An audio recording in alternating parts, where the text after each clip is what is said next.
টেলিভিশনে আসতে চলেছে স্বয়ংসিদ্ধা 15ই জানুয়ারি থেকে, তা আপনারা আগেই জেনেছেন।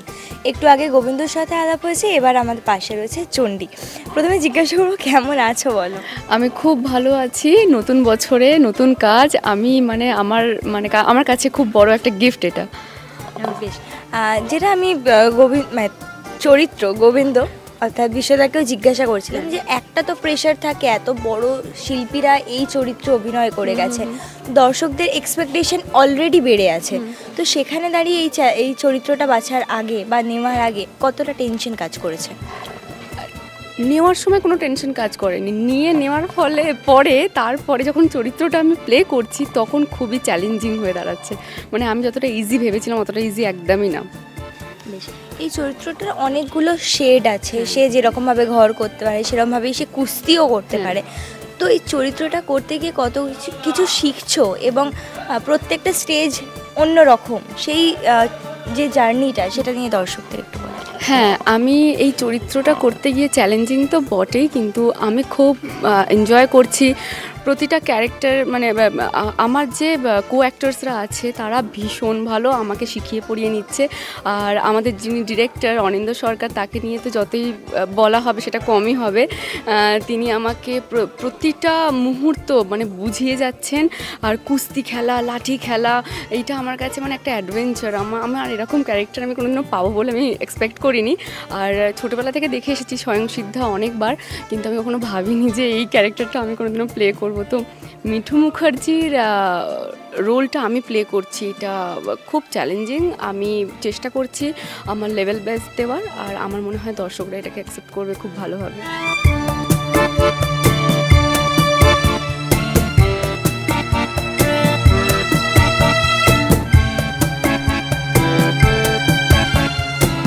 মুখার্জির কথা যখন এলো তখন জিজ্ঞাসা করছি যে এই যে মিঠু মুখার্জির অভিনয় করা যে চরিত্রটা, সেটা দেখেছো নিশ্চয়ই এখানে কাজ করার আগে, তো সেটা থেকে নিজেকে কিছু নিজের চরিত্রে কিছু অ্যাড করছো?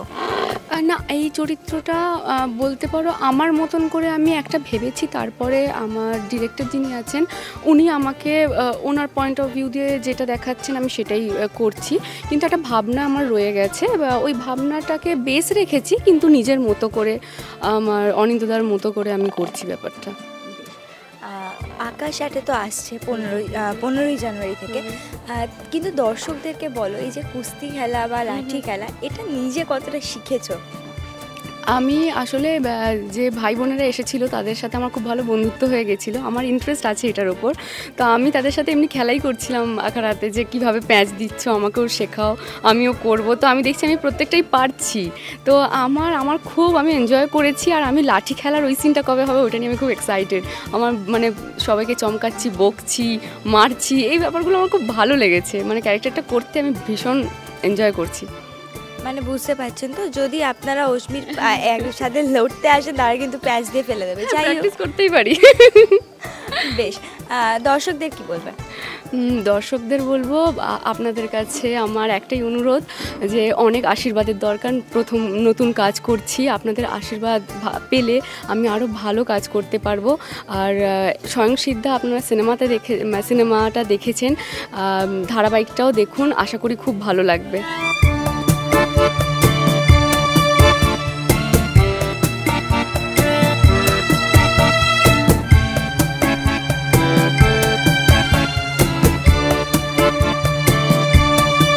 আকাশে আমরা দুজনেই যে চরিত্রতে অভিনয় করছি নতুন একটি ধারাবাহিক, যার নাম স্বয়ংসিদ্ধা, তো আমাদের চরিত্রের সাথে আমাদের ঠিক ব্যাকগ্রাউন্ডে যে গাড়িটা রয়েছে তার সাথে একেবারেই যায় না। মানে এটা একবারে আকাশ থেকে পড়া দুটো চরিত্র, কারণ সময়টা হচ্ছে 1960 এই সময়টা, তো সেটা আমাদের সাজগোজ দেখেই আমাদের লুক দেখেই বোঝা যাচ্ছে।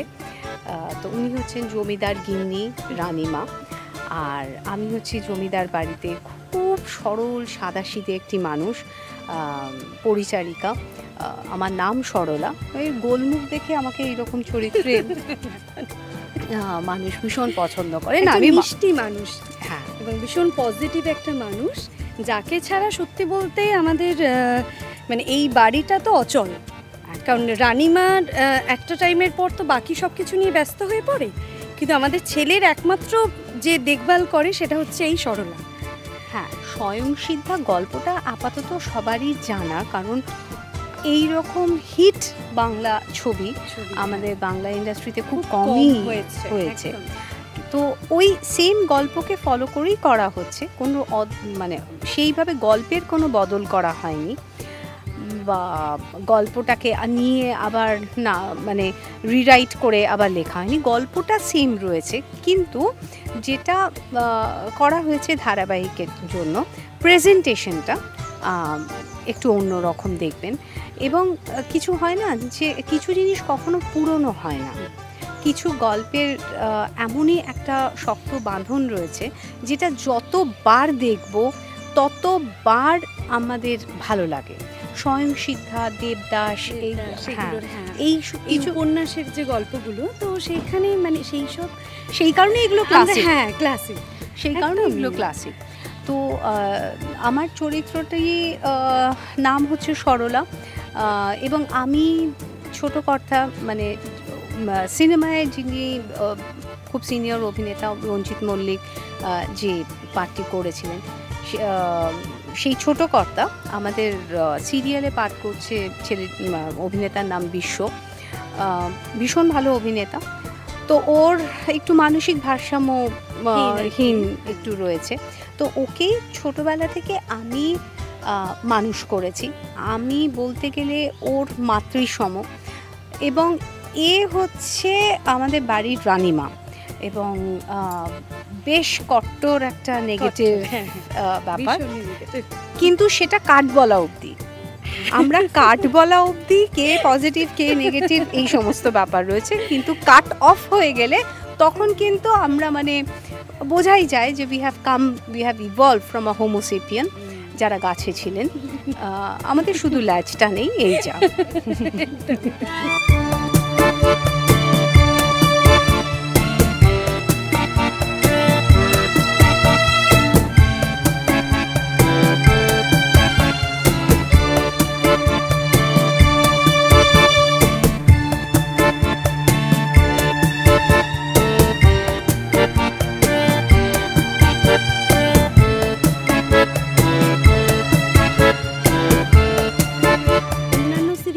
দেখে থাকি একটু নায়ক নায়িকার ওপরই বেস করে গল্প হয়, কিন্তু যেহেতু এটা একটা উপন্যাসের গল্প এবং সত্যি বলতে এটা কিছু চেঞ্জ করার নেই, তো সেখানে প্রতিটা চরিত্র এতটাই ইম্পর্টেন্ট। আমি এর আগেও বললাম যে সরলা ছাড়া এই বাড়িটা, মানে রানীমা অন্য কাজে যখন ব্যস্ত হয়ে যায়, সরলাই কিন্তু দেখভাল সবটা করে।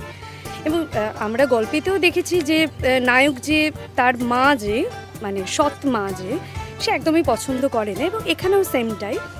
আবার এরা মানে অনেক ধরনের ক্যারেক্টারের, মানে বরের কাছে একরকম, বরের কাছে ভীষণ ভালো বউ, ভীষণ ভালো গিন্নিমা, রানীমা যে পুরো সংসারটাকে ধরে রেখেছে, নিজের ছেলের কাছে ভীষণ ভালো মা, সৎ ছেলের কাছে ততটাই শয়তান, এবং বউয়ের কাছে তো তাই। তো সেখানে মানে এই ধরনের গল্পটা প্লে করতে, এবং যেখানে এতগুলো শেডস রয়েছে এবং সেগুলোকে প্লে করতে এত ভালো লাগে, এবং সত্যি প্রতিটা ক্যারেক্টারের নিজস্ব একটা জায়গা রয়েছে, প্রতিটা ক্যারেক্টার নিজের জায়গায় ভীষণভাবে স্ট্রং, এবং সেরকম সিনও আসছে, আমরা করছিও সেরকম সিন। তো মানে বুঝতে পারছেন তো, হাতে স্ক্রিপ্ট নিয়ে সবসময় ঘুরি, মানে একটা প্রচেষ্টা রয়েছে। আর একদম, আর ওর জায়গাটার কথা বলি, সিনেমায় এই ক্যারেক্টারটি প্লে করেছেন, কিন্তু মানে আমার নাম বলতেই কীরকম হাত পা ঠান্ডা হয়ে যায়, ছায়া দেবী।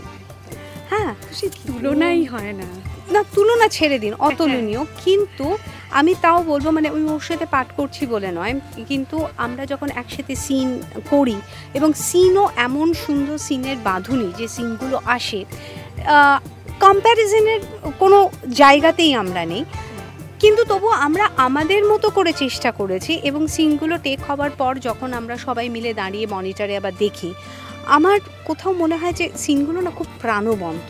কোথাও গিয়ে বাঁদিকে গিয়ে আমাদের যদি হিট করে, এতগুলো টেকনিশিয়ান যারা দেখছেন, প্রথম দেখছেন, তাদের যদি ভালো লাগে, আমার স্থির বিশ্বাস যে কিছু নাটকীয় বিষয় রয়েছে যেগুলো চিরন্তন, সেটা দর্শকের সব থেকে বেশি ভালো লাগবে। আমার ক্যারেক্টারটি সিনেমায় যিনি করেছিলেন তিনি হচ্ছেন ভানু বন্দ্যোপাধ্যায়। আবার বলছি, কোনো কম্প্যারিজনই আসি না, যদিও আমার পদবী বন্দ্যোপাধ্যায়, কিন্তু তাও কোনো কম্প্যারিজনই হয় না। হ্যাঁ, আমি জানি অনেক পুরুষ দর্শক রয়েছেন যারা নিয়মিতভাবে ধারাবাহিক দেখেন, তবু আমি খুব বিনয়ের সাথে বলছি, এখনও পর্যন্ত আমরা বুঝতে পারি যে আমাদের মেন দর্শক হচ্ছে বাড়ির মহিলারা। মহিলা দর্শক যেহেতু অনেক বেশি, সুতরাং এই ধারাবাহিকের খাতিরে যে ক্যারেক্টারটি একটি পুরুষ মানে ভানু বন্দ্যোপাধ্যায় অভিনয় করেছিলেন, ধারাবাহিকের জন্য সেই ক্যারেক্টারটিকে রূপান্তরিত করা হয় একটি মহিলা চরিত্রে। কারণ একজন মহিলার মধ্যে দিয়ে মাতৃত্বটা ফুটিয়ে তোলাটা অনেক বেশি জোরালো হয়। তো সেই দিক থেকে মানে আমার ক্যারেক্টারটা যেহেতু ভানুবাবু করেছিলেন, ওই কম্প্যারিজনটা অতটা না হওয়াটাই বাঞ্ছনীয়। কারণ পুরো জিনিসটাকেই মানে একদম পুরো I am the second mother of ছোটকর্তা। তো সেই ক্ষেত্রে আমার একটু মানে গাছের তলায় দাঁড়িয়ে আছি এইরকম একটা বিষয় মনে হয়। কিন্তু বাদবাকিদের ওপর কিন্তু একটা চাপ আছে, অলিখিত একটা। হ্যাঁ, আমরা পাপিষ্ট না হলেও চাপিষ্ট। দর্শকদের তো বলতে হবে যে আপনারা প্লিজ দেখুন, এবং আমাদের পাঠ করে ভালো লাগছে মানে আপনাদেরও দেখে ভালো লাগবে, সত্যিই ভালো লাগবে। আমরা জানি যে আকাশ আটের একটা আলাদাই দর্শক আছে যারা সাহিত্য দেখতে ভীষণ পছন্দ করেন, এবং এটাও একটা অন্য ধরনের স্বাদ নিয়ে আসবে। আপনারা রেগুলার যা গল্প দেখে থাকেন চারিপাশে, সেক্ষেত্রে এটা আপনাদের ভালো লাগবে। এবং আপনাদের পছন্দের অনেকে রয়েছেন, অনেক সিনিয়ররা রয়েছেন, আমিও রয়েছি। তো প্লিজ দেখুন, দেখলে আমার মনে হয় পছন্দ হবে। হ্যাঁ, কিছু জিনিস হয় না যে দূর থেকে দেখলে বোঝা যায় না, কিন্তু কাছে এসে একবার দেখার অভ্যেসটা শুরু করলে তখন দেখবেন। এইটুকু বলতে পারছি যে আমরা গায়ে গতরে খেটে, মন প্রাণ দিয়ে খেটে এমন একটা জিনিস বছরের শুরুতে আকাশ থেকে আপনাদের উপহার দিতে চাইছি, যেটার রেশ আপনাদের সারা বছর থাকবে। সোম থেকে শনি প্রত্যেক দিন সন্ধ্যে 7টার সময় আসবে আকাশ আটে স্বয়ং সিদ্ধা। আমরা কতটা সিদ্ধি লাভ করতে পারলাম সেটা তো আমরা ফেসবুক, ইনস্টা, সোশ্যাল মিডিয়ার মাধ্যমে আমরা জানতে পারবো, কিন্তু আমার মনে হয় আমরা পারবো। আমরা আগেও পেরেছি, এখনও পারবো এবং ভবিষ্যতেও পারবো আপনাদের মনোরঞ্জন করতে। 2024 ইংরেজি সাল সবার খুব খুব ভালো কাটুক, শান্তিতে থাকুন, সুখ একটু কম হলেও চলবে, ভালো থাকুন। আর তার চাবিকাঠিটা আমরা সবাই অ্যাজ এ ইউনিট হিসেবে যেটা মনে রাখি, পাশের মানুষটাকে ভালো রাখুন, তাহলে দেখবেন ভালো থাকছে।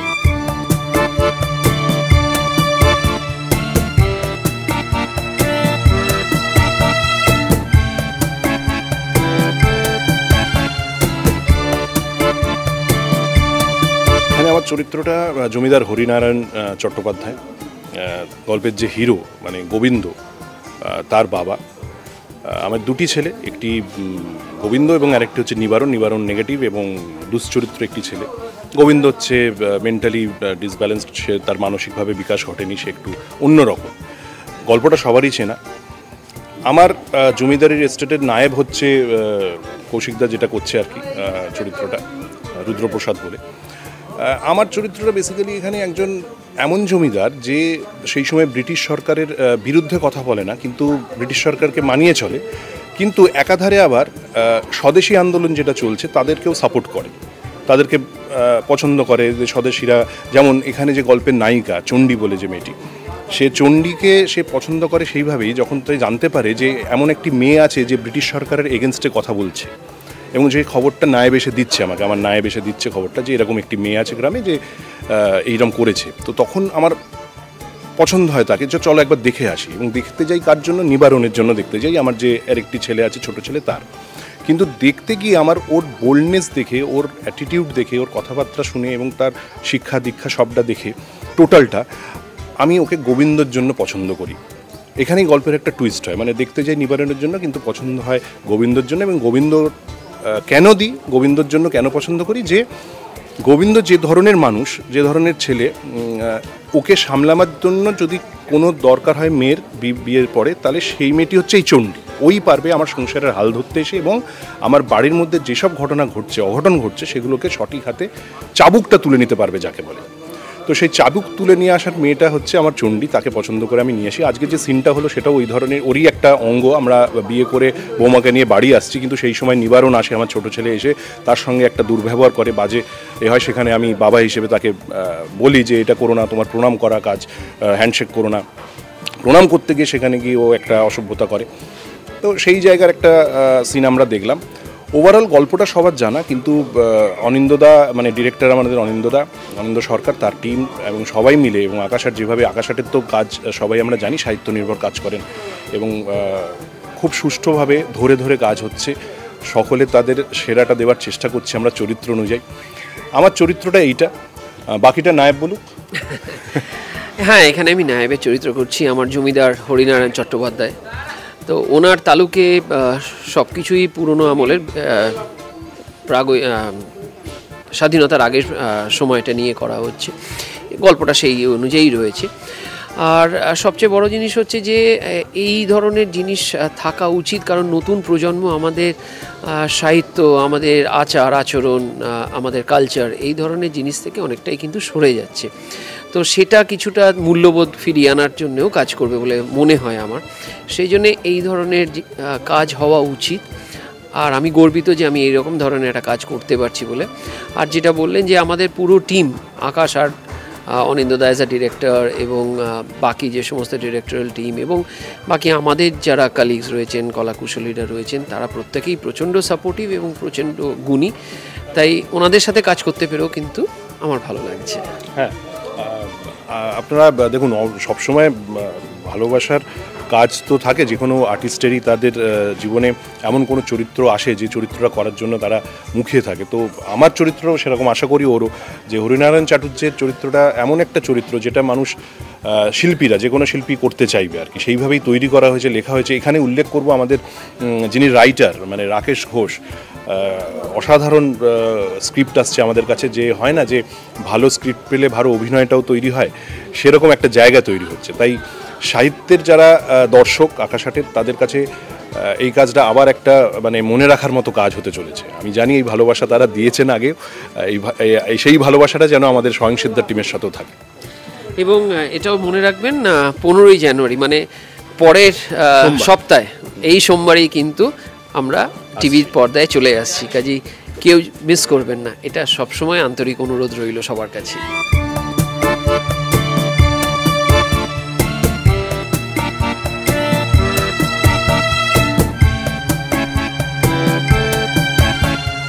বহুদিন আগে বড় পর্দায় স্বয়ংসিদ্ধা আপনারা সকলে দেখেছেন, তবে এবার 15ই জানুয়ারি থেকে টেলিভিশনের পর্দায় আসতে চলেছে স্বয়ংসিদ্ধা, এবং সেখানে মূল চরিত্রে যিনি রয়েছেন তিনি এখন আমার পাশে দাঁড়িয়ে রয়েছেন। প্রথমে জিজ্ঞেস করবো, বিশ্বদা কেমন আছো বলো? খুব ভালো আছি, নতুন বছর, নতুন কাজ শুরু হয়েছে, এর থেকে ভালো আর কি হতে পারে। বেশ, যেটা একটু আগেই বলছিলাম যে বড় পর্দায় ইতিমধ্যেই দর্শকেরা এই সিনেমাটা দেখেছে, এবং তাবড় তাবড় অভিনেতারা সেখানে অভিনয় করেছেন। তো সেখান থেকে দাঁড়িয়ে একটা কি প্রেশার তৈরি হয়েছিল? না দেখো, প্রেশার তৈরি হয় একটা মাথায়, তো চিন্তা হয় প্রথমেই যে দর্শক এমন শিল্পীদের, এত বড় বড় কিংবদন্তি শিল্পীদের এই চরিত্রগুলো দেখে নিয়েছেন অলরেডি একবার, এবং খুবই সাকসেসফুলি সেই ছবিগুলো হয়েছিল। ফলে তো একটা চিন্তা থাকে, কিন্তু আমি সেই ভয়টা শুরুতেই কাটিয়ে রাখারই চেষ্টা করেছি, কারণ সেই চিন্তাটা নিয়ে কাজ করতে গেলে আমার অভিনয়টা ভালো হবে না। কারণ সবসময় মনে হবে আমি কি পারবো, আমি কি পারবো, আমি কি পারবো। তো সেইটা আমি শুরুতেই অফ করে রেখেছি, না ওই দিকে যাবো না, আমি যেটা করবো আমার মতন করে, নতুন করেই চরিত্রটা যখন আসছে আমার কাছে, সেটা তো একটা অভিনীত চরিত্র হিসেবে আসছে না, একটা গল্পের চরিত্র হিসেবে আসছে, একটা নতুন চরিত্র হিসেবে আসছে। তো আমি সেইভাবেই চরিত্রটাকে অ্যাপ্রোচ করার চেষ্টা করেছি, যাতে তুলনার জায়গা নয়। কারণ আমার মনে হয় যে একজন অভিনেতার করে যাওয়া কাজকে কপি করতে যাওয়ার কোনো মানে হয় না, সেটা উনি তার মতন করে করেছেন, এবং উনি খুবই বড় শিল্পী। আমার কাছে এটা হচ্ছে ওনাকে একটু শ্রদ্ধা জানানোর মতন, যে আমি ওনার চরিত্রটা একটু কাজ করার সুযোগ পেয়েছি, এইটুকুই। কিন্তু আমি একেবারেই আমার মতন করে, নতুন করেই একজন নতুন একটা চরিত্র হিসেবেই কাজ করার চেষ্টা করছি। এর আগেও আমরা তোমাকে দেখেছি যে এমন একটা চরিত্রে অভিনয় করতে, যেখানে মহানায়কের মতন অভিনেতা অভিনয় করেছিলেন। তো সেখানে দাঁড়িয়ে দর্শকদের মনে এটা হয়তো প্রশ্ন জাগতেই পারে, যেটা আমার মনেও আছে, যে এই যে চ্যালেঞ্জটা তুমি প্রত্যেকবার নাও, এই চ্যালেঞ্জটা নেওয়ার কারণ কি? দেখো, অভিনেতা হিসেবে আমার কাছে নিজেকে একটু কঠিন স্পেসে ফেলতে ভাল লাগে, ঠিক আছে? মানে সেটা আমি যখন থিয়েটার করেছি তখন হোক, বা আমি যখন টেলিভিশনে কাজ করছি, আমি চাই, এর সাধারণ অনেক অভিনেতাই চান যে তাদের কাছে একটু কঠিন চরিত্র আসুক, কঠিন কাজ আসুক, বড় কাজ আসুক। তো সেইটা তো থাকেই। তো ফলে যখন এই চরিত্রগুলো আমার কাছে আসে তখন আমি খুবই আনন্দ পাই যে হ্যাঁ এরকম চরিত্রগুলো, যে চরিত্রগুলো অলরেডি দর্শক খুব সাকসেসফুলি দেখে ফেলেছেন এবং এরকম শিল্পীরা অভিনয় করেছেন, সেগুলো আমার কাছে অ্যাটলিস্ট আসছে, মানে যারা বানাচ্ছেন আবার নতুন করে, যেমন আকাশ আর তারা ভাবছেন যে হয়তো এ পারবে। তো এই যে ভরসার জায়গাটা, এটা আমার কাছে খুব বড় একটা পাওনা। হ্যাঁ, কিন্তু ডেফিনেটলি ভয়ের জায়গা তো একটা থাকেই। কিন্তু অগ্নি পরীক্ষা করার সময় যখন আমি উত্তম কুমারের করে যাওয়া চরিত্রতে অভিনয় করেছিলাম, আমার যেটা খুব ভয় ছিল যে দর্শকরা ভয়ঙ্কর তুলনার জায়গায় চলে যেতে পারেন, যে কারণ ডেফিনেটলি বাঙালির কাছে উত্তম কুমার কি সবাই জানে, হ্যাঁ, ফলে তার একটা চরিত্র করতে যাওয়া মানে একটা সাংঘাতিক ব্যাপার। কিন্তু আমি দেখেছি যে আমি আমার মতো করে অনেস্টলি চরিত্রটা করার চেষ্টা করেছিলাম, তো দর্শকের সেটা ভালো লেগেছে এবং দর্শক আমাকে সেইভাবে কখনো ট্রোল করেননি বা নেগেটিভ কোনো ফিডব্যাক দেননি। তো সেই জায়গায় দাঁড়িয়ে আমি আবার এই চরিত্রটা করার একটা সাহসও পেয়েছি, আমাকে একটা পরিমাণ কনফিডেন্স দিয়েছে সেটা যে না ঠিক আছে, মানে আমি যদি আমার জায়গায় সৎ থাকি এবং আমি সিনসিয়ার থাকি এবং অকারণে নকল করতে যাওয়ার চেষ্টা না করি, তাহলে দর্শকের ভালোই লাগবে বলে মনে হয়। কারণ আমার মনে হয় নতুন করে যখন সিরিয়ালটা হচ্ছে, গল্পটা হচ্ছে, চরিত্রটাকেও হয়তো একটু নতুন করেই দর্শকের কাছে দেওয়ার একটা চেষ্টা করা উচিত। দর্শকও সেইটাই এক্সপেক্ট করেন, একই জিনিস হয়তো তারা দেখতে চান না। তো সেই জায়গায় দাঁড়িয়ে এটাই আমার চেষ্টা থাকবে আর কি। গোবিন্দর সাথে চণ্ডীর সেটেতে মানে অফ ক্যামেরা কীরকম বন্ডিং হলো? ভালো বন্ডিং হয়েছে, বেশ ভালো বন্ডিং হয়েছে। এবং চণ্ডীর যেটা সুবিধে অশ্নি, সেটা হচ্ছে যে ও খানিকটা চণ্ডীর মতোই, ঠিক আছে, ও একটা বেশ এক্সেন্ট্রিক এবং আপরাইট, বেশ সোজা মুখের ওপর কথা বলে দিতে পারে, সুন্দর। তো ওর সঙ্গে এবং কাজ করতে গিয়েও যেটা সুবিধা হয় যে এই ইকুয়েশনটা থাকলে যেটা হয়, যেহেতু চরিত্র দুটোর কেমিস্ট্রিটা খুব ইম্পর্টেন্ট এই গল্পটার জন্য, গোবিন্দ এবং চণ্ডী খুব অপোজিট দুটো চরিত্র, তাদের হাত ধরে ধরে এই গল্পটা আস্তে আস্তে এগোতে থাকে। তো আমরা সবসময় ওই কমিউনিকেশনটায় থাকি যে আমরা এটা এভাবে করলে তুই ওটা ভাবে করবি, বা তুই এটা ভাবে করলে আমি এটা ভাবে করবো। এবং চণ্ডী অশ্নি খুবই সিনসিয়ার, মানে একদম ওই ক্লাসের ফার্স্ট গার্লদের মতন ও স্ক্রিপ্ট নিয়ে বসে থাকে, পড়াশুনো করে। আমি মাঝে মাঝে একটু ভয় পেয়ে যাই, কারণ আমি এত পড়াশুনো করতে পারি না। তো সেই কারণে ঠিকই আছে, ভালোই, মানে একটা কাজের কথার মধ্যেই আমরা কন্টিনিউয়াসলি থাকি এবং খুব যেটা হয় সেটা খুব কাজ নিয়ে নানা রকম আলোচনা হয়। হ্যাঁ, তো সেইটা ভালো লাগে, ভালো হচ্ছে। আস্তে আস্তে আমরা কাজটা শুরু করেছি, আমার ধারণা দর্শকদের আমাদের অনস্ক্রিন কেমিস্ট্রিও ভালো লাগবে। সব শেষে দর্শকদের কি বলবে? দর্শকদের বলবো প্রথমত নতুন বছরের অনেক শুভেচ্ছা সবাইকে। আপনাদের অনেক ধন্যবাদ যে আপনারা আমাদের কাজ দেখেন, আমরা কৃতজ্ঞ। 15ই জানুয়ারি থেকে আকাশ 8-এ স্বয়ংসিদ্ধা আবার আসছে। আপনারা স্বয়ংসিদ্ধা অনেকেই পড়েছেন, দেখেছেন, কিন্তু আকাশ 8-এ আবার নতুন করে স্বয়ংসিদ্ধা হচ্ছে। আমরাও নতুন করে সেই গল্পটা বলার চেষ্টা করছি। আশা করছি এবারও আপনাদের ভালো লাগবে। সোম থেকে শনি প্রত্যেক দিন সন্ধ্যে 7টায় প্লিজ দেখুন, আমাদের জানান আপনাদের কেমন লাগলো। ধন্যবাদ।